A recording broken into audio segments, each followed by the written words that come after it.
Hello, hello, hello, air signs, Gemini, Libra, Aquarius.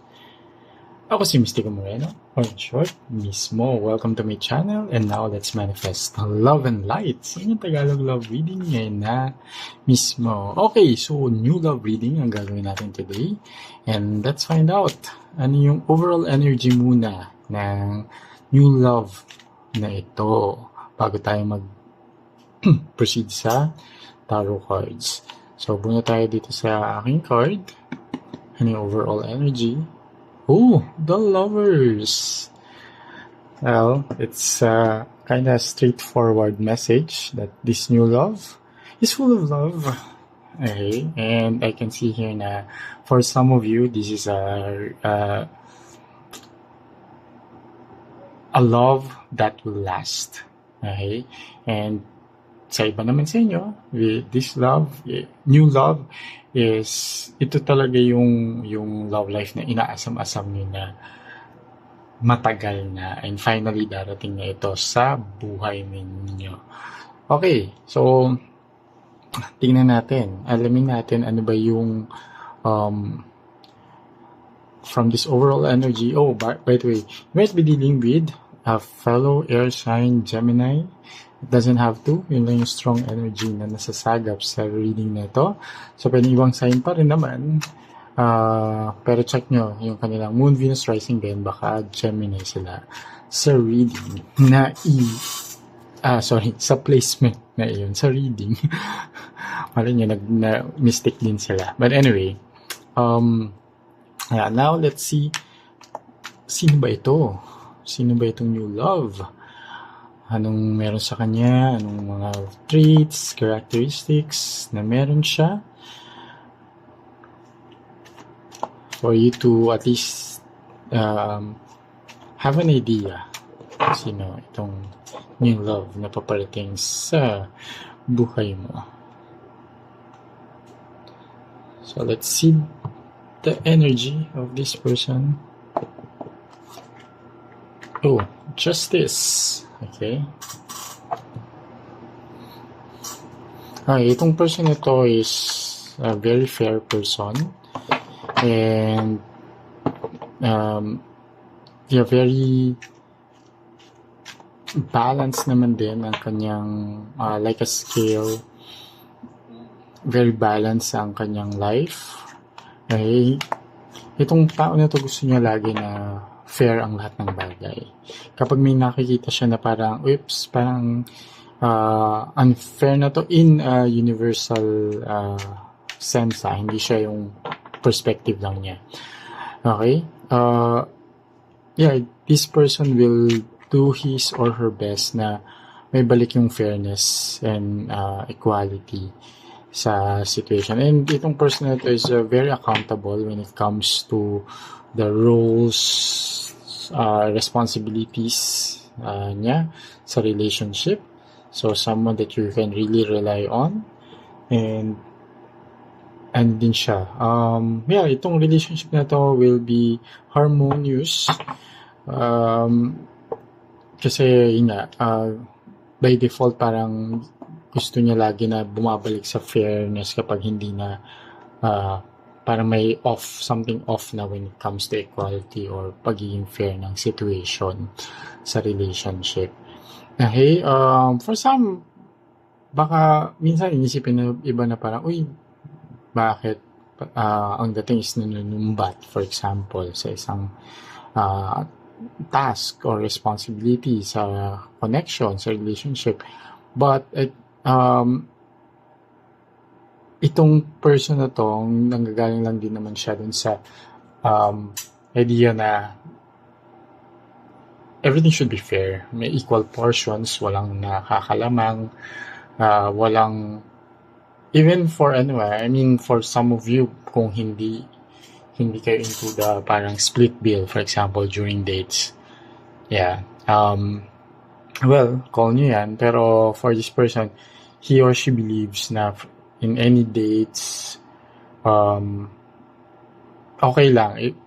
Willing naman siyang manlibre, pero parang for him or her, you guys can split the bill. It doesn't, hindi rin naman hindi rin naman niya masyadong isipin yon. Pero kung ito yung tao din na nafe-feel ko na kapag um, parang, ay, ba't pa ako na lang lagi? Yun. So, expect that this person will call out that behavior. Okay, so, and, here, it's, kasi dito, ang point of view niya is, kung kaya niyang maging accountable also sa isang situation, relationship, he or she is expecting the same dun sa person. And yun nga, may point naman, valid naman na dapat both parties should be accountable sa mga actions or responsibilities or mga what they did or contribution nila sa relationship. Okay, and with the 9 of Cups attached to it, okay, can see here na, yeah, I mean, I can see contentment naman on your end. Ikaw yung tao, ikaw yung air sign na malawak naman pag-isip, hindi ka narrow-minded. You see things in you see the bigger picture sa mga bagay-bagay. Kaya parang kumari, pag ito nag-ask ng fairness or equality or accountability, pag dumating na tong point, you both will be romantically involved. Yeah, ikaw maiisip mo naman, okay, valid naman siya. Kasi here with the 9 of Cups, it's a card of satisfaction din, being contented sa dun sa whatever na situation na may involve kayo together. Okay? And here with the 9 of Cups, there's a sense of fulfillment and victory or triumph sa relationship. For you then, feeling ko, kasi Justice is a card of harmony, na kapag na-meet mo tong tao na to, medyo same wavelength kayo na for you, I think ikaw tong air sign na rin na same kayo ng values, same kayo naniniwala din na it's important na may equality, may fairness sa relationship.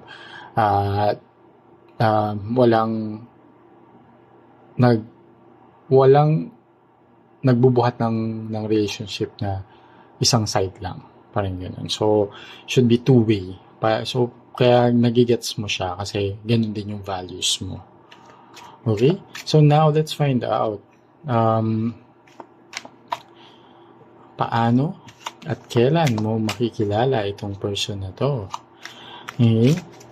So anong sitwasyon kaya? Ano ang sitwasyon na aalo sa inyo na mag-cross sa inyong landas? Pwedeng kilala mo na ba siya or hindi pa? Bagong person ba to? Let's see.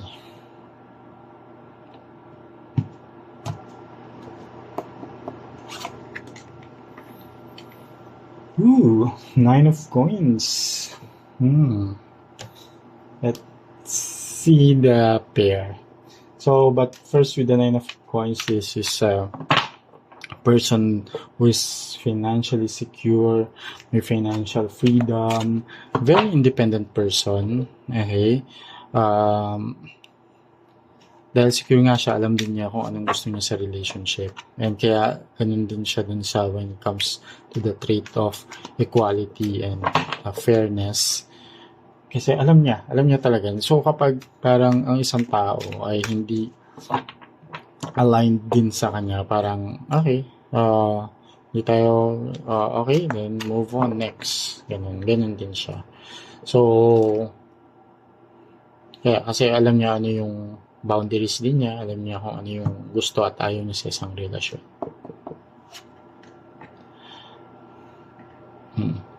Okay, so makikilala mo to sa isang sitwasyon na I think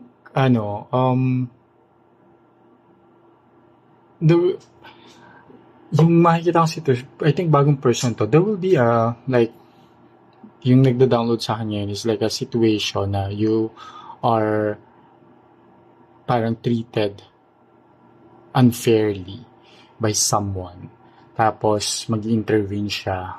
Doesn't have to be a romantic person yung nagtitreat siya. Pwedeng sa work, ganyan. Tapos mag-step in itong person na to. So, it's possible na kilala mo na siya, or pwedeng in a situation like organic encounter that you were parang you're not treated well by someone in public.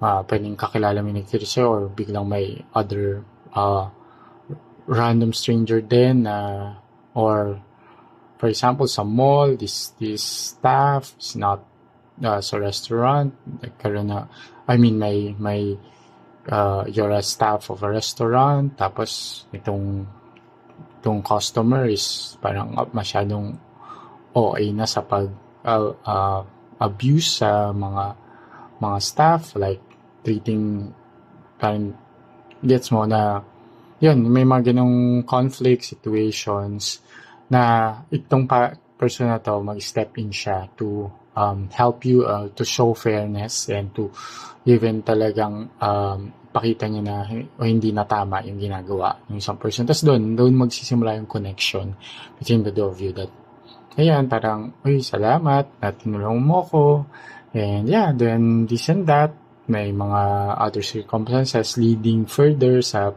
getting to know itong person na to. And yun yung nakikita kong downloads here.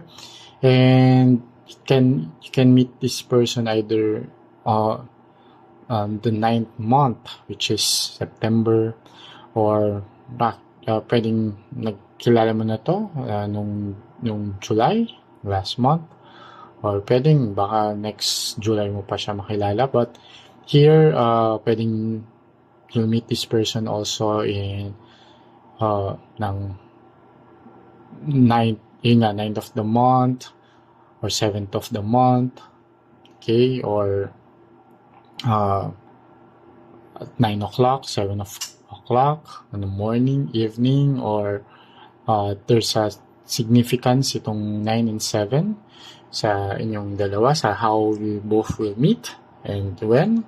So, ayan, just take note. Ito yung check mga signs din ng possible encounters between you and this new love. Okay, but ayun, it's like, regardless if it's girl or guy or same gender, may mga tao na regardless of gender, they will really show na, oy, hindi na tama to. Kasi may mga iba na, I think you as, kaya ma-encounter mo to, kasi I think you as a person, kahit medyo same ka ng values when it comes to equality, parang due to circumstances, like for example, yung example ko nga yung example ko nga kanina na kunwari, you're staff sa isang restaurant, tapos parang someone is in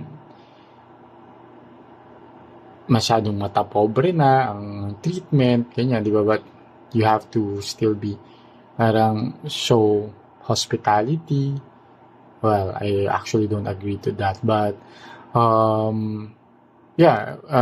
just so happen, for some of you lang naman, and for some of you, you have strong personalities din na would show na, oh, hindi na tama to, but this person will back you up, something ganun. So, yun yung mga situations na nakuha kong energy in terms of you and your person, new love, kung paano kayo magkakakilala.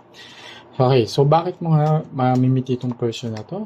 At ano ang purpose niya, or ano ang nagiging silbi niya sa iyong life?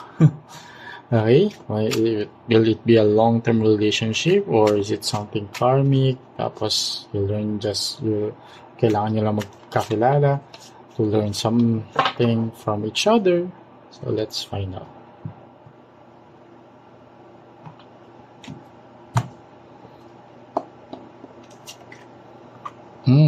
Okay, Ace of Wands. Okay, it's sorry.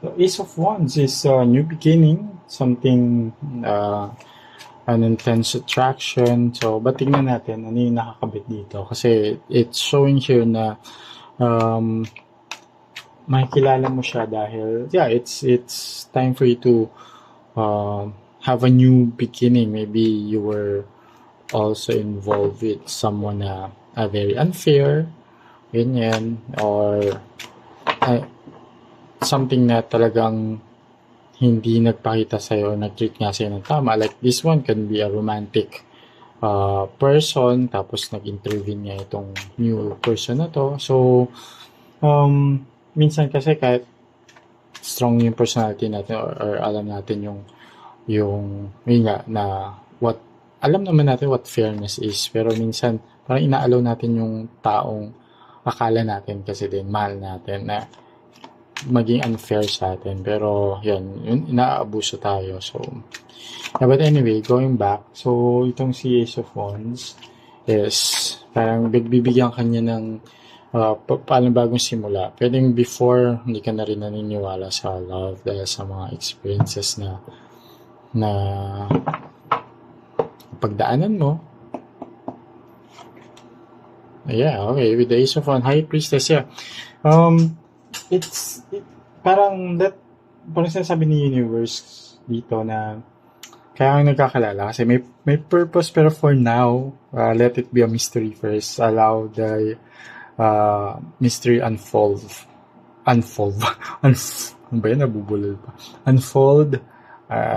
Na yun, it gives some surprises sa connection. But yeah, there's a reason. There's a big reason why nakilala mo to, but it will allow you to have a fresh start, a new beginning.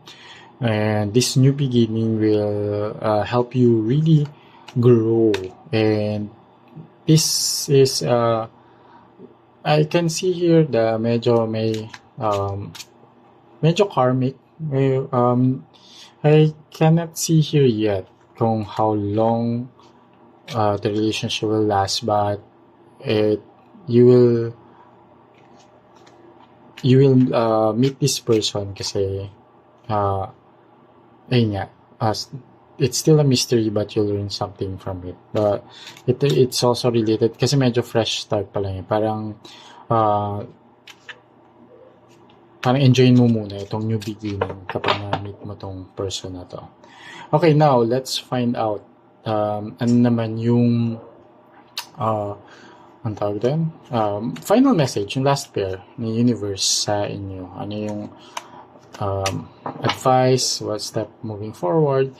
And before I do that, I would like to remind everyone that pieces are general and collective love reading, so it may or may not resonate sa inyong lahat. Take whatever resonates and leave the rest behind. Kapag hindi talaga, yun, huwag pilitin. Best to book a personal private reading kasi mas naka-align yun sa energy ninyo. Okay? Let's see.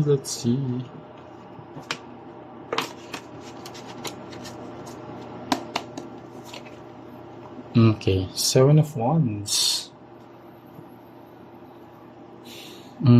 Okay, so yeah, best action moving forward with the with the 7 of Wands here is you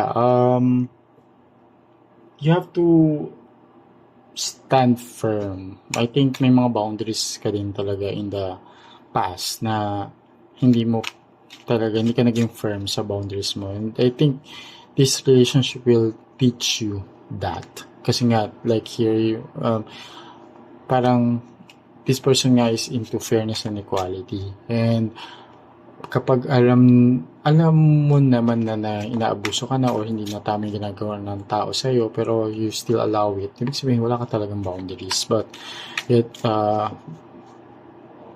you have to learn. I think this person will be in your life to learn more about that. Okay? Ayan, tignan natin yung nakakabit. Yeah. Kasi itong pag hindi ka nagpo-put talaga ng boundaries, laging masasaktan ka. And here, there will be a lot of conflicts in your life and even with your person. Kasi nga, parang sa kanya, into fairness siya and accountability. Tapos, kapag hindi niya na nakikita yun sa'yo, tapos parang paulit-ulit din na nangyayari na parang hindi ka natututo on things na kailangan mong uh, be firm with your boundaries. Ayun, magiging cause siya ng any arguments, conflicts, issues. So, this is a reminder for you to work on yourself as well para maiwasan whatever these issues. Kasi okay naman itong mga other energies. Okay? So, sana nakatulong itong reading na to. Always use my reading with discernment. And gusto ko palang pasalamatan lahat ng air signs na patuloy na sumusuporta sa Mystical Moreno channel. Sana patuloy niyo pong supportan by liking this video. It really helps the channel grow. Share kung may kakalala kayo na kailangan ng guidance. And comment na kung resonate ang reading na to. And for those who are new to my channel at nagko-connect kayo sa akin sa mga readings ko, subscribe na para maging part kayo ng collective. Okay, so sana nabigyan ko kayo ng guidance and insights and always use my reading with discernment. Kita-kits na lang sa susunod ko pang love reading dito na sa aking channel. Ako si Mystical Moreno, or in short, mismo. Ingat!